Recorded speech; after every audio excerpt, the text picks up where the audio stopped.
എവിടെ പോവാ? സ്കൂളിൽ പോവാണോ? അങ്ങനെ എസ്ലിൻ്റെ സ്കൂള് തുടങ്ങി കേട്ടോ. അപ്പം ഇത് ഓൾറെഡി ജൂൺ 11 എടുത്ത വീഡിയോ ആണ്. ജൂൺ 11 അവളുടെ school opening, first day of school. ഭയങ്കര സന്തോഷമുണ്ട്. ഭയങ്കര എന്താ പറയുക, എൻ്റെ ഒരു സ്വപ്നമായിരുന്നു അവൾ സ്കൂളിൽ പോകുന്നത് ഒക്കെ. എനിക്ക് റിനിയേട്ടനും അതെ. അപ്പോൾ എനിക്ക് ടെൻഷൻ ഉണ്ടായിരുന്നു, അവൾ പോവോ കരയോ എന്നൊക്കെ നല്ല ടെൻഷൻ ഉണ്ടായിരുന്നു. അംഗനവാടിയിൽ പോകുന്ന ടൈമിൽ നമ്മുടെ വീടിനടുത്ത് തന്നെയാണല്ലോ, അതുകൊണ്ട് വലിയ കുഴപ്പമുണ്ടായിരുന്നില്ല. അപ്പോൾ അങ്ങനെ ഞങ്ങൾ സ്കൂളിലെത്തി. അവൾ നല്ല ഹാപ്പി ആയിരുന്നു.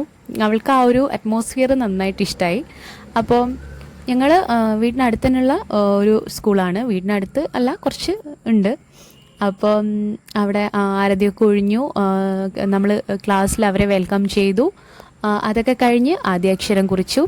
അപ്പോൾ എനിക്ക് എന്താ പറയുക, നമ്മൾ ഫീലിംഗ് ബ്ലെസ്ഡ് എന്ന് പറയുമല്ലോ, അങ്ങനെയുള്ളൊരു മൊമെൻ്റ് ആയിരുന്നു അവൾ ആദ്യാക്ഷരം കുറിച്ച് സ്കൂളിലേക്ക് കയറിയപ്പോൾ. അപ്പോൾ അത്രയേ ഉള്ളൂ. ബായ്.